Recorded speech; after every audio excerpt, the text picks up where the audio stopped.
morning, good afternoon, and good night to every single one of you after watching this video. Welcome to recent gaming news. We have plenty to talk about, mostly, or everything about the Game Awards. So, let's start. Yesterday was a night of excitement, either for the awards or the main event. For most gamers, the announcements. There were plenty. I will say, there was an ongoing theme of cyberpunk futuristic games. Not complaining, I like the genre, but it was refreshing to see many original games, brand new stories, characters and settings. I don't dislike sequels, but it feels like lately there have been more franchises, continuations or remakes than new ideas. So last night was excellent to see completely new worlds and they look awesome. So let's start with some of the highlights of the Game Awards. Ori developer Moon Studios revealed a new action RPG called No Rest for the Wicked.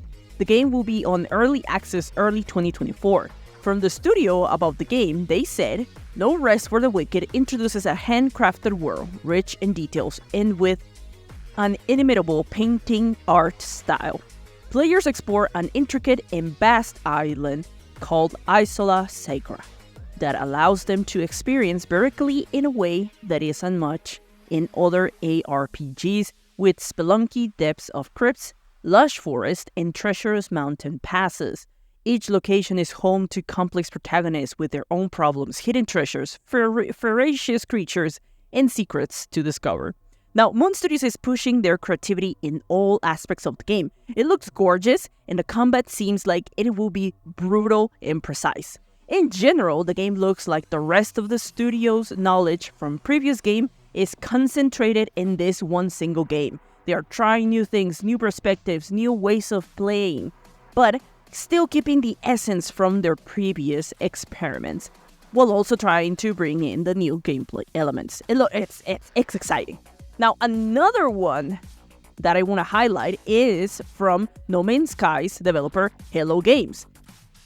In this new game, it will take players into a medieval and fantasy game full of anthropomorphic characters. The game is called Light No Fire. And according to the description, it is a game about adventure, building, survival, and exploration together. Set on a fantasy planet the size of Earth, it brings the depth of a role-playing game to the freedom of a survival sandbox. Now, they say it's the size of Earth. That's huge. If considering they have No Man's Sky, which is kind of as big as a universe, maybe, likely, I don't know how big is the universe, nobody knows. But if it's the size of Earth, that's a lot to explore. And I know this description I just gave sounds generic, but to be fair, I think after the experience from No Man's Sky, the studio is staying more level-headed with the amount of information they want to give about the game's experience. I respect that. The game is set as a multiplayer adventure in a procedurally generated Earth, so it's gonna be different for everybody. I don't know if in any experience it's gonna be... It's maybe like a Minecraft, when you open the map, it's a new thing. Maybe, I don't know, I'm just speculating at this point. But the world is gonna be immersed in biomes which are beautiful, unique enemies, and a lot of places to discover. What's more exciting, you can ride dragons. It has this how to train your dragon vibes, and I am all for it. Another huge announcement was from Studio Arcane. I know, you're gonna think of one thing, because yes, at the start of the trailer, I thought they were about to drop a Redfall DLC update. I was thinking the worst, but they had us in the first half. Instead, what the announcement was is a new action-adventure game centered on Marvel's Blade. Still vampires, but not Redfall vampires.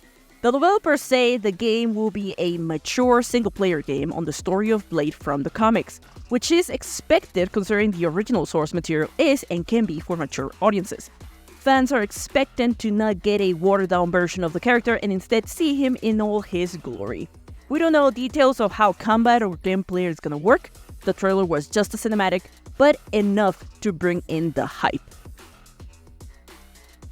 Imagine Jujutsu Kaisen with parkour and a little bit of Ghostbusters. I know, weird combination, but it is the best way to condense what this game is.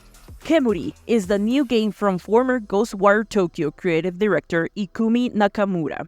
From the studio's website, the game is described as Kemuri's world is a blend of traditional Japanese folklore, modern culture, anime aesthetics and international flair where supernatural wonders exist just beyond the vision of ordinary people. This world challenges yokai hunters to confront existential themes and moral dilemmas as they track and fight their prey in fast-paced combat. Collect a wide range of yokai, some malevolent, some friendly, to transform your appearance and access their paranormal abilities. It sounds very interesting. I want to get myself into this world now. Now, visually, it looks awesome. They have a great blend of dark and modern while keeping a paranormal vibe. I would love to see gameplay for more traversal movement and combat. We saw a little bit, and it looked fluent. It was just moving like water through rivers. It was great. If it is something like what was shown on the cinematic, then I'm very hopeful for this game. Matthew McConaughey will start in a new game. All right. The actor announced the game called Exodus, an adventure in space. From the game's website is introduced as a new AAA science fiction action-adventure role-playing game. From the trailer, seems like the story will be about humans finding a superpower to save civilization from a group called Celestials. The gameplay's focus is combat. It's going to be action-packed, fast, engaging, and from what we have, it is too soon to get a sense of what the game can accomplish. It does give me vibes of a modern Halo game, and developers Archetype Entertainment have talent from BioWare in role-playing games like Dungeons & Dragons on Baldur's Gate. Better have it on the radar and see how it goes, but definitely check this one out. Now, there were also reveals for sequels of a couple of franchises. We got Monster Hunter Wilds. It has a visual style closer to Monster Hunter World, which is something that players complain about for Monster Hunter Rise. I'm saying Monster Hunter a lot on this one. There is also an expansion to how traversal movement is gonna work. Now you can ride monsters to move around the map. Of course, a new, bigger world to explore with more frenetic, difficult, and gigantic creatures to defeat or capture. I don't know. It looks amazing for the fans of Monster Hunter. Also, new free DLC for God of War Ragnarok, coming out in a couple of days. The DLC is simply a new game mode with roguelike elements. Fun for those that want to bathe in blood and enjoy the great combat system from the game. It's gonna be completely free. This is Santa Monica. Thank you. You know your fans. Also, Sega brought the punches to the party. At the Game Awards, they announced not one or two, but more than 5 reboots. The studio's developing classics into the modern new age. Games like Crazy Taxi, Jet Set Radio, Golden Axe, Streets of Rage, and many more. They didn't even say all of them, but this is exciting. We didn't get releases, but it's exciting knowing they are working on them. Also, Brothers: A Tale of Two Sons with a whole new look in the remake. The game will be coming out on February 28th, 2024. The original game came out 10 years ago, and the remake looks extraordinary. I'm excited to play it. Excited, because it is from the creators of It Takes Two, which is also a very good game. In a final big Xbox win, Senua's Saga Hellblade 2.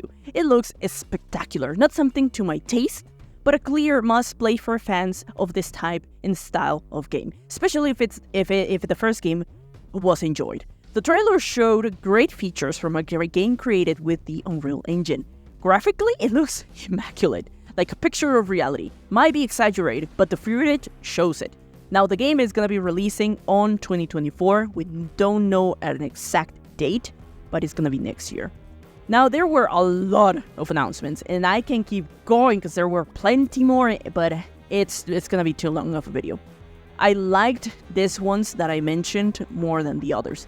But if you want to go ahead and check them out, go into the Game Awards YouTube page, and they have every single announcement on a video right there. Also, it wasn't said during the awards, but Larian Studios shadow dropped Baldur's Gate 3 today on Xbox, so go and try that excellent and great game.